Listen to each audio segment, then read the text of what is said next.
Hi అండి, అందరికీ good evening. ఏందో సుధీర్ చెప్పినట్టు, మన శ్రీనివాసరెడ్డి భయ్య చెప్పినట్టు అందరూ అన్ని విషయాలు మాట్లాడేశారు.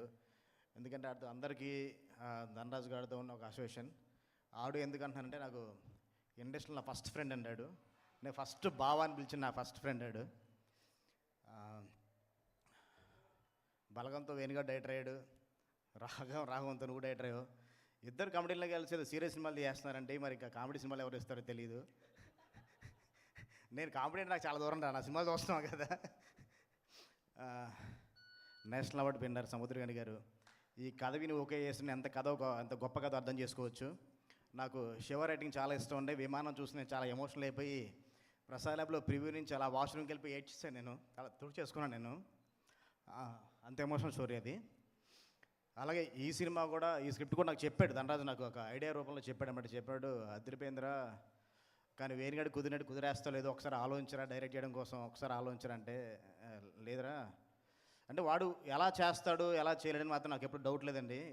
ఎందుకంటే మేము ఫ్రెండ్స్గా ఉన్నప్పటి నుంచి కూడా జగన్ సినిమా జరుగుతున్నప్పుడు సుకుమార్ గారికి కూడా షార్ట్లు చెప్పాడండి వీడు.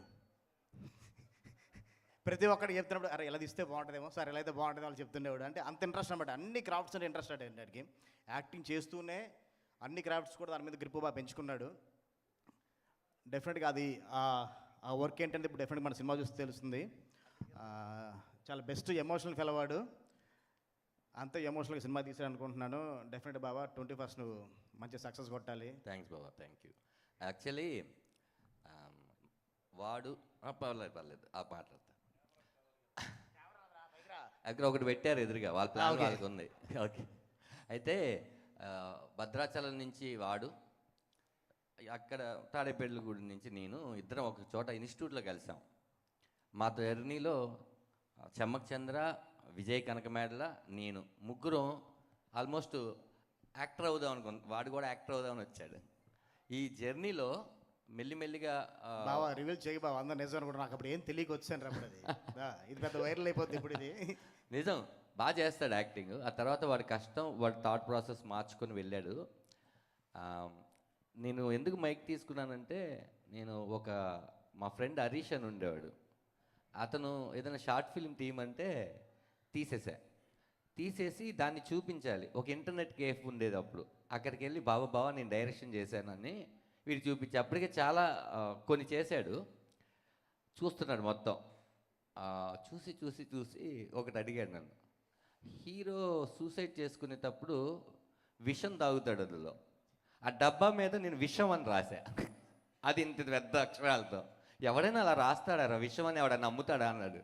అవును కదా, అలా అమ్మరు కదా అని చెప్పి అలా వాడికి ఫస్ట్ చూపించాను నేను. చాలా న్యాచురల్గా వాడు ట్రై చేస్తాడు. ఇన్స్పిరేషన్ ఒక రకంగా చెప్పాలంటే నాకు వేణు కానీ నువ్వు కానీ అందరు డైరెక్టర్లు నాకు ఇన్స్పిరేషనే కదా. అది థ్యాంక్స్ బాబా, థ్యాంక్స్ అడగగానే వచ్చినందుకు. భైరవం కూడా చాలా పెద్ద బ్లాక్ బస్టర్ అవ్వాలని మనస్ఫూర్తిగా కోరుకుంటున్నాను బాబా. Thank you. అలాగే వేణుకి ధనరాజ్ కూడా ఒకటే సినిమా నుంచి కెరీర్ స్టార్ట్ అయింది, జై సినిమా నుంచి. ఇద్దరు ఆర్టిస్టులుగా చాలా మంచి సక్సెస్ అయ్యారు. అలాగే వేణుగాడు కూడా సక్సెస్ అయిపోయి, నువ్వు కూడా సూపర్ డూపర్గా సక్సెస్ అయ్యి కష్టాలు మొత్తం తీరిపోవాలని కోరుకుంటున్నావా. Thank you. 21st డెఫినెట్గా రాఘవం అందరినీ చాలా మనసుగా హత్తుకునేలాగా చేస్తానేసి నేను మనస్ఫూర్తిగా కోరుకుంటున్నాను. Thank you. Thank you. Thank you Vijay గారు, థ్యాంక్ యూ సో మచ్.